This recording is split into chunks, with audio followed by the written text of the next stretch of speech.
Bueno, entonces, Fernando, ¿la moral es subjetiva u objetiva? La moral es subjetiva, naturalmente. Solo hay un principio moral, el de no agresión. Ya está. Ese es el único principio moral.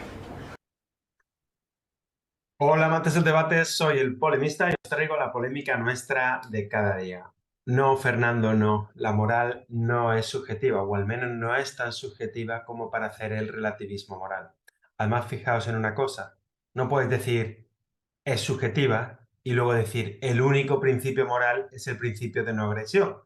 Ahí estás diciendo que hay un absoluto, ¿no? Y ese absoluto, por supuesto, depende de que somos liberales y creemos en el principio de no agresión, que es muy importante, pero hay que tener en cuenta que ese es un valor objetivo para nosotros. Por lo tanto, esa parte no es objetiva. Pero es cierto que la moral es objetiva, y es objetiva en varios puntos. Había pensado en hacer este vídeo hace bastante tiempo, a raíz de la polémica entre niños o personas desconocidas ahogándose versus perros, salvar a perros, etc.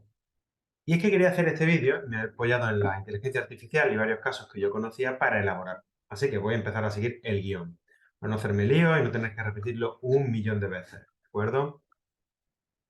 Bueno, pues empecemos. El tema es la moralidad, ¿de acuerdo? La moralidad es una capacidad intelectual y tiene un origen genético, ¿de acuerdo? Esto tenéis que tenerlo en cuenta. No somos una hoja en blanco. Nuestro cerebro no es una hoja en blanco. Si tú dejas a un niño en mitad del campo, ese niño aprenderá a hablar, porque el habla está en nuestra naturaleza.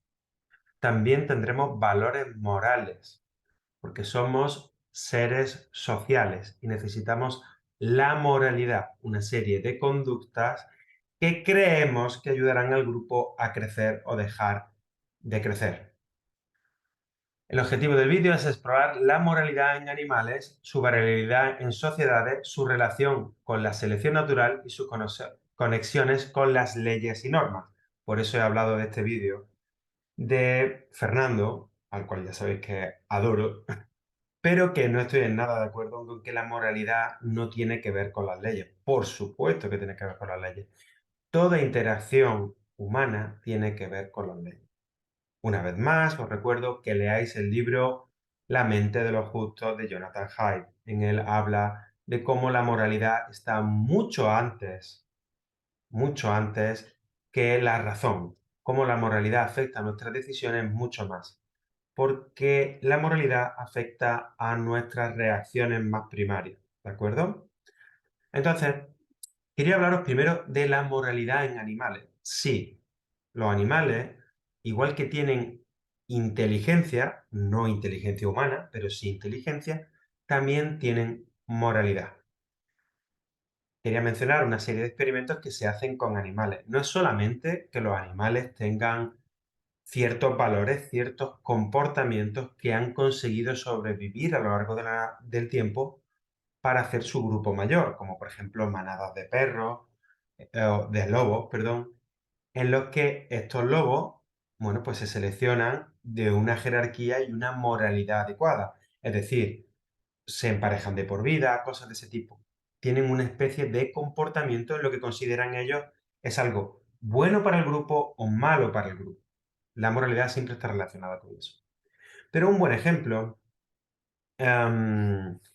es el caso de Todor y Guinness en el Instituto de Investigación Messerli de la Universidad Veterinaria de Viena, ¿de acuerdo? A ver, os voy a leer un poco cómo fue este experimento. Hay varios experimentos sobre la moralidad en animales. Por ejemplo, en el Instituto de Investigación Messerli de la Universidad Veterinaria de Viena, dos filósofas, Judith Bent Svartwood y Susana Monceau, evalúan experimentos realizados por otros científicos para determinar posibles comportamientos morales en animales. En uno de estos experimentos participan dos perros. A uno, Todor, se le pide que dé la pata y recibe una recompensa. A Guinness, una hembra, se le demanda lo mismo, pero no se le ofrece nada a cambio. Es decir, a un perro le dice, oye, dame la pata, y cuando te da la pata, le da una galleta, ¿de acuerdo? Y al otro se le dice, dame la pata, y no se le da nada a cambio. El ejercicio se repite y a la cuarta ronda Guinness deja de colaborar. Lo llamativo, en un ejercicio en solitario, Guinness realiza incontables rondas en las que da la pata sin decir nada a cambio, por el simple placer de jugar. Pero junto a otro animal que recibe mejor trato por la misma tarea, se niega a seguir. Guinness no colabora porque considera que su trato no es justo, porque está viendo al otro, y por la misma tarea debería recibir la misma recompensa. Es un caso de aversión a la desigualdad, uno de los rasgos de la moralidad. Esto no significa que tenga una moralidad cristiana o una moralidad budista o una moralidad X. Diferentes sociedades tienen diferentes tipos de moralidad y, por supuesto, diferentes animales tienen diferentes tipos de moralidad. ¿De acuerdo? Pero los mismos animales muestran actitudes morales, capacidad para considerar lo que ellos consideran bueno o malo, o adecuado o inadecuado, injusto o justo, igual o desigual. ¿De acuerdo? Es curioso que mucha gente se oponga a que los animales tengan moralidad, pero no se opone a que tengan inteligencia. Tenéis que tener en cuenta que yo estoy describiendo una moralidad como una capacidad que tienen los individuos para entender que sus acciones tienen repercusión en el grupo. ¿De acuerdo? Así me estoy refiriendo a la moralidad. ¿De acuerdo? Entonces, em, esos animales, pues bueno, pues enseñan, este experimento enseña eso. Pero hay muchos otros, por cierto, hay con murciélagos y hay ese tipo de cosas. Y diferentes animales consideran unas cosas morales y otras cosas inmorales. Así que, bueno, pues eso considera que tiene raíces genéticas. Es difícil decir que esto es más allá de una teoría, es decir, tiene experimentos que se comprueban, porque la evolución en sí misma no es experimentable al corto plazo. Es muy difícil de comprobar, ¿de acuerdo? Entonces, bueno, simplemente si no deseáis creer en esto, no creáis. Yo creo que es de sentido común, pero es verdad que podéis pensar que no es así. Yo creo que esto demuestra que existen ciertos comportamientos. Podéis verlo en los animales o en otro tipo de cosas, ¿de acuerdo? Ahora hablemos del segundo punto. Ya que hemos hablado que los animales tienen cierta clase de moralidad, entendiendo moralidad, como he dicho, como una capacidad de modificar los comportamientos para afectar al grupo, para afectar tu comportamiento, para considerar que hay cosas aceptables e inaceptables, hablemos de esa variabilidad y la universalidad de la moralidad. Pues el primer punto sería aclarar que aunque diferentes sociedades tienen variaciones de la moral, todas las sociedades tienen moral. Todas ellas. No hay ninguna sociedad que no tenga una moral. Todo grupo tiene una moral, ¿de acuerdo? Puede haber diferencias en esa moralidad, pero todos tienen una moral. Lo que habrá que ver es cuál es nuestra moral de nuestro grupo y cuál es la de otro, la moralidad de otro grupo. Por ese punto de vista, la moralidad no es subjetiva, porque la moralidad siempre existe, ¿entiendes? O sea, que sí, que pueden variar entre ellas y eso podría ser subjetivo, pero en realidad la moralidad está siempre ahí, ¿de acuerdo? Igual que la gravedad. La gravedad existe siempre, aunque la gravedad en la Tierra sea siempre parecida o la misma, pero en realidad es parecida, en otros planetas existe gravedad. Eso no significa que la gravedad sea subjetiva. No, diferentes planetas tienen diferente gravedad, porque tienen diferente masa. ¿Me cogéis el ejemplo? Decir que la gravedad es subjetiva porque dependerá del planeta donde está, no significa que la gravedad sea subjetiva. Significa que diferentes planetas tienen diferente masa y la fuerza de gravedad es relativa a la masa. Entonces, bueno, que la gravedad en sí misma es objetiva. Pues lo mismo ocurre con la movilidad. Existen todas las sociedades y gravitan alrededor de una serie de valores que pueden diferenciarse entre una y otra. Y ahora hay que hablar de esa varianza. ¿Es muy grande esa varianza? ¿Es poco grande esa varianza? Pues mira, hay ciertos valores morales que son compartidos por diferentes culturas, como el rechazo al canibalismo. Quería poner este ejemplo, que para el ejemplo que ha dicho Fernando Díaz Villanueva, yo creo que es bastante interesante. Pensad en el canibalismo. Imaginaos una sociedad muy, muy, muy, muy antigua, ¿de acuerdo? ¿Qué es lo primero que os viene a la cabeza? Bueno, pues si sois liberales sabréis que estábamos pasando mucha hambre Y si leéis un poco de historia, sabréis que pasábamos mucha hambre, ¿de acuerdo? Pues cabría pensar que cuando alguien se muere, lo normal en una sociedad que es tan pobre y que pasa tanta hambre es que se coman a sus muertos. Sin embargo, estamos teniendo que los ritos funerarios, incluso en la prehistoria, son en general enterrar o quemar a los muertos. Incluso muchas veces se les entierra con cosas muy valiosas, con armas, con ajuar, funerario, etcétera. Esto es muy contraintuitivo si lo pensáis con la evolución. ¿Por qué es muy contraintuitivo pensar esto en la evolución? Pues porque mm, los comportamientos que generen mayor aprovechamiento de los recursos cuando hay escasez deberían seleccionarse sobre los que tienen poco aprovechamiento de los recursos. Y siendo tan escasos como la comida o como los ajuares o las armas y todo este tipo de cosas, es contraintuitivo que hagan eso. Pero hay muchas razones por las que la evolución han podido premiar este tipo de cosas. La primera, si tú te comes a tu vecino, muy probablemente la enfermedad que tiene tu vecino pase a ti, ¿de acuerdo? Entonces, por, por legal que sea, si la gente que cree que... Imaginaos dos sociedades, una tiene canibalismo, como la de Papúa Nueva Guinea, es caníbal, y la otra no es caníbal. Bueno, pues pongamos que las caníbales se comen a sus muertos. Pues la enfermedad que ha matado a los muertos posiblemente mate a los otros. Entonces, esta sociedad, la que permite el canibalismo, decrecerá un poquito. No el 100% de las enfermedades no pasan a otras. Es decir, el beneficio que tienen de comer más carne, pues podrían tener más hijos porque comen más carne, pero también tenéis que tener en cuenta que algunos de ellos mueran, ¿de acuerdo? Por las enfermedades que se pueden heredar. Mientras que el otro, pues pasará hambre y a lo mejor mueren por pasar hambre, no tanto como estos, pero estos mueren también más por lo otro. Es decir, ahí tenemos una especie de empate, ¿no? Pero luego vayamos, por ejemplo, a los incentivos. Si tú tienes mucha hambre y tu vecino, pues se muere o se está a punto de morir, tus incentivos para salvar la vida a tu vecino son menores, porque si se muere te lo puedes comer, te puedes quedar sus propiedades, ¿de acuerdo? Entonces los incentivos pueden ser que no promocionen la cohesión social en un grupo. Es decir, si yo veo que me muero y veo que o se muere un vecino y un segundo vecino le falta tiempo para ir a comérselo y quedarse con su casa y su herramienta y todo lo demás, pues es probable que piense que no debo juntarme mucho con esta gente porque a lo mejor no tengo incentivos para procurar que ellos vivan, ¿de acuerdo? Es decir, esto no es muy bueno para la cohesión social. Y si yo desconfío de que mis vecinos puedan tener incentivos a que yo me muera, pues yo a lo mejor tengo incentivos para que ellos, para no hacer relaciones con ellos. No hay cohesión social.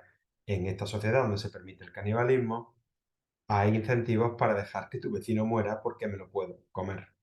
En la que no lo hay, ni siquiera los utensilios porque los entierro y los protejo, en esa sociedad tenderá a procurar que haya más individuos porque juntos nos valemos de más. Y no tengo incentivos a que tú mueras. No voy a recibir nada bueno de que tú mueras, solo voy a recibir algo malo, que es que no me vas a ayudar con la cosecha, a cazar, a criar a mi hijo, no me vas a ayudar a eso. Entonces, por esa razón, el canibalismo, por ejemplo, en muchas sociedades, en la gran mayoría de sociedades, está instaurado como algo ilegal y nos repele. Si, como dice Villanueva, el principio de no agresión es la única cosa que debería contar la ley, el que nos comamos a nuestros vecinos, a nuestros difuntos, podría estar permitido por la ley, porque es nuestro difunto y una vez que está muerto no tiene derecho. Por lo tanto, comérselo podría ser una buena opción.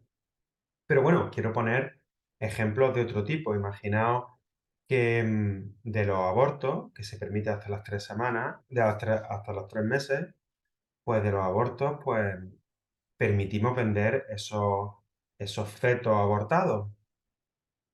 Cumple el principio de no agresión, ¿no? Porque no se le están dando derechos de persona a ese pequeño feto de 3 meses, que me parece una locura. Con 3 meses ya el feto debería estar protegido como mucho un mes, lo que yo pienso que debería tener el aborto. Pero imaginaos con 3 meses, que tendrá un tamaño pequeñito, pero está ahí. Y bueno, pues podemos venderlo, ¿no? Podemos venderlo porque ahí no hay principio de no agresión. Podemos venderlo y hacer negocios con venderlo a cultos satánicos, por ejemplo, para hacerlo. ¿De acuerdo? Bueno, esto lo tomaré más adelante, que ya me estoy yendo del guión que le he dado a ChatGPT para que me lo ordene. Y ahora lo vemos más adelante. Es esa idea del liberalismo y del principio de no agresión, de las libertades y de las externalidades. Que obviamente, si tenemos relativismo moral, obviamente todo eso cae como un castillo de naipes. Luego lo vemos. Tenemos la selección natural y la moralidad, que lo he comentado brevemente. La, la moralidad puede ser seleccionada naturalmente a nivel de grupo si beneficia a su crecimiento y reproducción. Como he dicho antes, todas las moralidades que ayuden a crecer al grupo serán beneficiosas para el grupo y se seleccionarán. O al menos eso intentarán.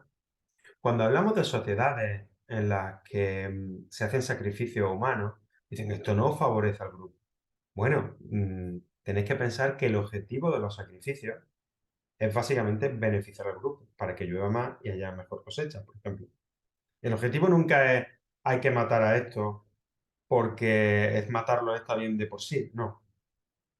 Es tratar siempre, si os fijáis, de que el grupo crezca, de que el pueblo crezca.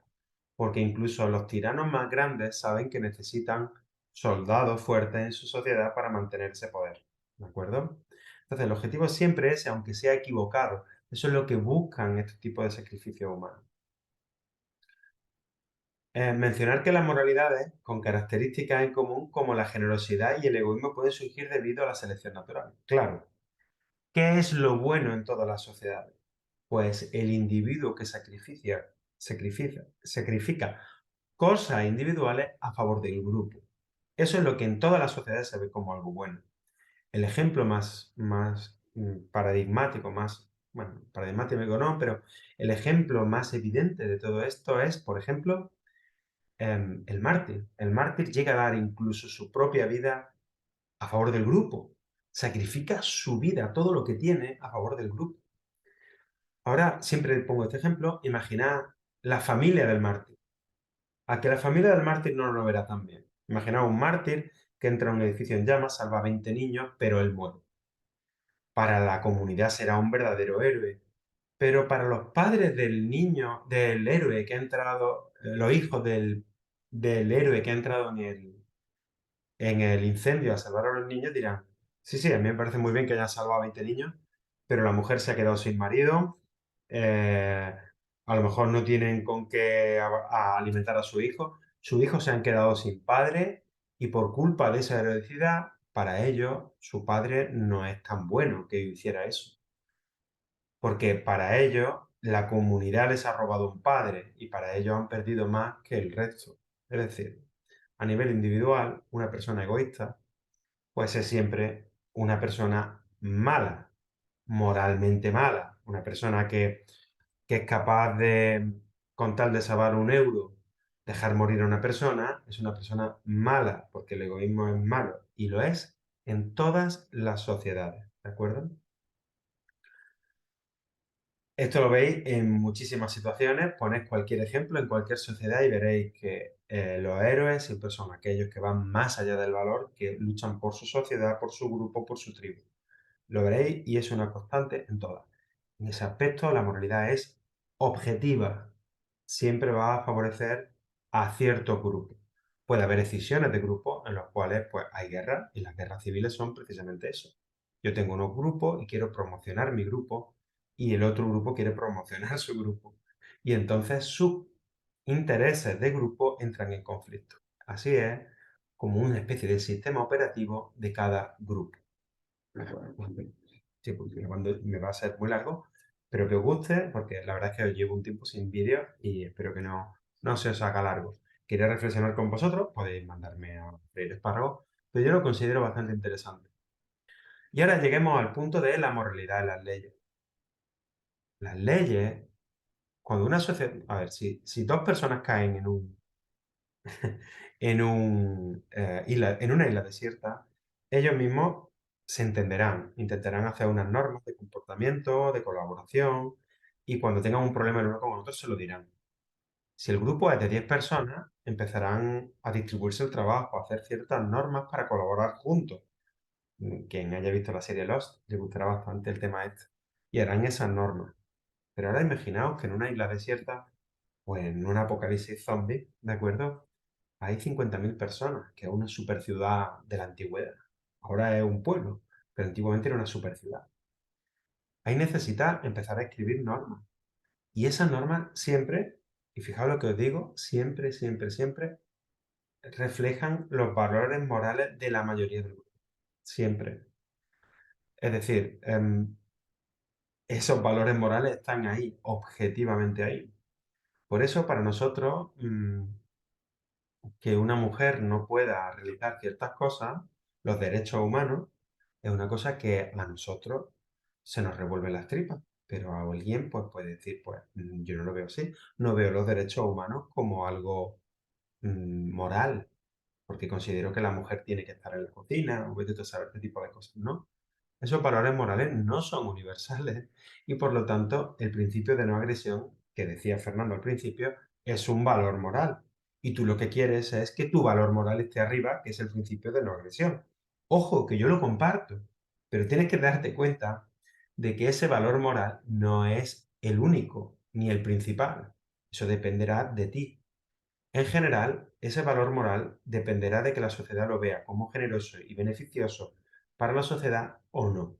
Por eso, por cierto, siempre ganan los movimientos colectivistas, ya sean de izquierda o de derecha, porque siempre apelan a los valores morales del grupo. ¿De acuerdo? La izquierda apela a los valores de la igualdad, a los valores de, mm, de la horizontalidad, de la compasión, el pobre siempre debe ser ayudado, y eso prima sobre los conservadores, por así decirlo, que priman pues la tradición, los valores ancestrales del grupo sobre la igualdad. Esos son los valores morales que definen los grupos. Esto viene en el libro de Jonathan Haidt, La mente de los justos. Y eso mismo es lo que define izquierda y derecha en términos muy generales. Ellos te dan 4 o 5 ejes para saber de derecha, de izquierda, no sé qué. Y por eso los liberales nunca conseguimos nada políticamente, porque somos los principales traidores a cualquiera de esos dos grupos. Y esos grupos están en nuestro ADN. De hecho, por eso a Fernando, en esa argumentación, se le ve el PNA surgiendo de sus valores morales, ¿no? Me ha recordado mucho a ese chiste que dice, todo es relativo. Y le dice un amigo, eso depende. Si todo es relativo, significa que tu frase es un oxímoron, ¿de acuerdo? Pues aquí también. Entonces, en definitiva, las leyes todas basan en principios morales. Si tú te llevas las leyes españolas a, no sé, a algún sitio como Irán, pues a lo mejor no van a funcionar ninguna y el pueblo rápidamente te las quitará de en medio. Si tú te traes las leyes morales, las leyes que hay en Irán y las traes a España, pues la moralidad impedirá que sean compatibles porque tenemos diferentes valores morales, que por cierto no se diferencian mucho, pero sí se diferencian en algunas cosas. O sea, es decir, hay valores morales más diferentes que los musulmanes y los cristianos. Vienen del mismo libro de la moral. Por eso, por cierto, los valores morales del libro, de las religiones del libro han tenido tanto éxito, porque son buenos valores morales para hacer crecer los grupos. Por eso los católicos han crecido más que los mexicas. Por eso cuando llegan los mexicas dicen, oye, pues con esta filosofía nos estamos mezclando con los españoles, estamos prosperando. Y por eso el 80% de los mexicanos me parece que son mestizos, porque eso ayudó al grupo a crecer y por eso se adoptó rápidamente. Porque esos valores fueron percibidos rápidamente como algo realmente bueno para el grupo, bueno para en general toda la población. Por eso funcionan. Ahora, si tú haces una religión que se base en si eres más moreno de piel, te voy a cortar la cabeza, o si eres judío, te voy a cortar la cabeza, no se va a percibir como algo bueno, al menos para los que son judíos o que eres moreno de piel, ¿de acuerdo? Por eso, esa esas moralidades se seleccionan naturalmente, porque esos grupos, en lugar de tender a crecer y a englobar a más grupos, tienden a reducirse, a cerrarse y acaban absorbidos por otros grupos moralmente superiores. No me refiero a moralmente superiores porque tengan unos valores mejores, sino moralmente superiores en el sentido de que sus grupos crecen más. Este ejemplo se puede ver claramente en la población turca, en la cual había una serie, un porcentaje de población laica y un porcentaje de población musulmana, que era mayoritario. Y se puso una moralidad laica, un país laico, etcétera, pero claro, los laicos tenían 2 hijos y los musulmanes en términos generales tenían 8. A cabo de unas generaciones, la mayoría musulmana pues acaba diciendo, ¿por qué estamos cumpliendo una moralidad laica cuando somos todos musulmanes? ¿Qué sentido tiene? Y así es como poco a poco todo ese tipo de cosas, los velos vuelven, las tradiciones vuelven a Turquía. Y por eso Erdogan lleva ahí tanto tiempo, porque esos valores conservadores los lleva toda o la mayoría de la sociedad. Así que si queréis, por cierto, que hoy he escuchado en la Contracrónica que han dicho que que los valores europeos están siendo sustituidos por la inmigración. Entonces, si tenéis miedo de eso, tened hijos, porque es que es imposible que eso cambie con la natalidad que tenemos ahora.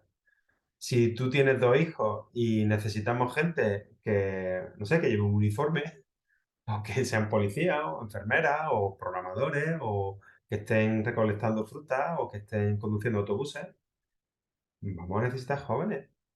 ¿De acuerdo? Lo que no podemos hacer es quejarnos de que vienen muchos inmigrantes y que va a haber un reemplazo cultural, que lo habrá, porque es que va a haber un reemplazo cultural, porque realmente no estamos teniendo la población necesaria. Empezad a tener hijos si queréis que eso no pase, ¿de acuerdo? Y esa tontería que ha dicho hoy Villanueva, lo siento Villanueva, pero es una tontería, de decir que tienen que respetar las leyes, pues cambiarán las leyes. Que no, porque habrá otros que no la quieran cambiar, porque tú lo dices. En Turquía ha pasado, han cambiado un montón de leyes. Así que esas leyes cambiarán y hay que aceptarlo porque el nivel de hijos que estamos teniendo es muy bajo. Yo quería tener más hijos, pero no, la fábrica se ha cerrado. Bueno, al final he dicho que el libertarismo es el principio de no agresión. El libertarismo y el PNA también se basan en valores morales, como he dicho, además unos valores morales que intentan evitar las asociaciones de grupos o los principios morales tribales más elementales, y por lo tanto esos valores morales normalmente suelen caer como un castillo de naipes cuando te das cuenta de que eso es muy relativo. Por ejemplo, mira, voy a poner el ejemplo que lo tengo que apuntar, menos mal que lo he apuntado, se me está yendo de largo total, pero bueno. Mira, el principio de la agresión se basa en que yo no puedo hacer externalidades en terceros, ¿de acuerdo? Si yo hago un contrato con un segundo, el tercero no puede recibir daño. La contaminación es un buen ejemplo, o que yo hago un negocio con mi vecino y perjudico a los viandantes, eso es una externalidad y eso no es eso viola el principio de la agresión. Merezco una indemnización, el tercero merece una indemnización, etc. Pero claro, si todo es relativo, si toda la moral es relativa, podríamos entrar, por ejemplo, en que yo soy cristiano, imaginaos que soy súper cristiano, pero mi vecino es satánico. Y mi vecino está haciendo, imagínate, hechizos satánicos que condenan al barrio. Y yo me voy a ver arrastrado por ese satanismo. ¿Esa es una externalidad? Pues si no hay moralidad, no es una externalidad para ti, pero para esa persona sí. Si no queréis entrar en este ejemplo porque vais a empezar a fijaros en que eso no es así, porque Dios te salvará a ti, venga, vale. Vamos al caso práctico y este sí os va a gustar más. Hay un síndrome que es un síndrome fake, pero un falso, que se llama el síndrome de sensibilidad electromagnética. Son una serie de personas que dicen que son sensibles a las radiaciones de los móviles, de las wifi y de todo esto. Todas estas personas se sienten realmente mal. Pero que se sientan mal, que lo cual no es mentira, no significa que ese síndrome sea realmente debido a la radiación electromagnética. Todos los experimentos doble ciegos que se le han hecho a estas personas, es decir, se pone una persona y se le pone una antena, la persona no sabe si la antena está encendida o está apagada y se les pregunta si se sienten mal o si tienen sarpullido o no tienen sarpullido, etc. Y bueno, pues ninguno de ellos ha superado el ámbito del 50%. Es decir, como no lo saben, no saben si está encendida o apagada la antena, pues están teniendo síntomas por lo que ellos creen. ¿De acuerdo? Es decir, que eso les está haciendo mal la antena simplemente por el hecho de verla. ¿Significa esto que esta gente, por cierto, que ha habido gente que ha tenido incluso indemnizaciones por parte del jurado por haber recibido, con un juicio, por haber recibido estas radiaciones? Porque al final los jueces tampoco entienden tanto de esto como para hacerlo, ¿de acuerdo? Y muchos de vosotros creeréis que el síndrome, perfecto, el síndrome de sensibilidad electromagnética es perfectamente real y no depende de la subjetividad de la persona. Perfecto. Pero me sirve perfectamente para decir lo siguiente. Entonces, podemos decir que quitar todas las antenas, porque no tenemos derecho a envenenar a esas personas con ese síndrome. Pues tenemos que quitar todas las antenas. Por esa regla de tres, yo podría creer que a mí, yo soy vegano y tengo derecho a no ver cómo alguien come carne. ¿Dónde termina la externalidad? ¿De acuerdo? Por eso, si tú no tienes unos principios morales, por ejemplo, pues la verdad, pues que si se comprueba científicamente que no tienes el síndrome, pues tú no puedes aclamar que te están haciendo un daño, ¿de acuerdo? Si no tienes ese principio moral, pues no puedes sostener el liberalismo, no puedes sostener nada, pues yo te puedo cambiar el tablero de juego todo lo que quieras. Otro ejemplo es el aborto. Villanueva, en esa charla que os he enseñado, hablaba de los romanos que podían abandonar al niño hasta que cumplía X años, lo podían abandonar en mitad de la calle, porque ese niño no era una persona. Pues ahí tiene uno un buen ejemplo de que todas las leyes se basan en principios morales. Porque si la moralidad es relativa, pues yo puedo decir que los madrileños que son, yo qué sé, periodistas independientes y que están repartiendo información liberal en el mundo y que son, yo qué sé, que les gusta la historia y la comparten, etcétera, toda esta gente, como Fernando Díaz de Villanueva, no debería tener derecho a envenenar la mente de los niños. O que eso no son personas. Podría decir que no son personas. ¿De acuerdo? Porque los valores morales no son relativos, ¿no? ¿O son relativos? Podemos decir que un niño no es una persona, un niño de 5 años. Podemos decir que un adulto no puede tomar alcohol. Puedo prohibirte la tomar alcohol. Venga, vamos a hacerlo de esta forma. Una persona que no tenga 80 años no puede beber alcohol. No estoy prohibiendo el alcohol. Estoy diciendo que si no tienes 80 años no puedes beber alcohol. ¿Podríamos hacerlo? No podríamos hacerlo. Si no tienes valores morales, no tienes un suelo para establecer ninguna norma. Tienes que tener unos valores morales. Otra cosa es que podemos poner los valores morales más religiosos, más racionales, menos racionales, más científicos, menos científicos. Podemos poner todo eso. Más occidentales, más orientales, ¿de acuerdo? Pero los valores morales es lo único que tenemos para poder relacionarnos en sociedad, que no deja de ser otra cosa que la ley. Bueno, creo que me habrá salido como unos 20 minutos. Bueno, espero que os haya gustado. Voy a hacer la miniatura. Suscribíos. Veo que cada vez dejáis menos comentarios porque todos los fans están en el grupo de chat este que he tenido que salirme de Twitter porque tengo un montón de mensajes en Twitter y estoy viendo que el grupo de chat dicen unas cosas tan interesantes, mucho más de lo que yo digo en estos vídeos, por cierto, que bueno, que tenéis que dejar también comentarios en los vídeos. No olvidéis de hacer eso, polemistas.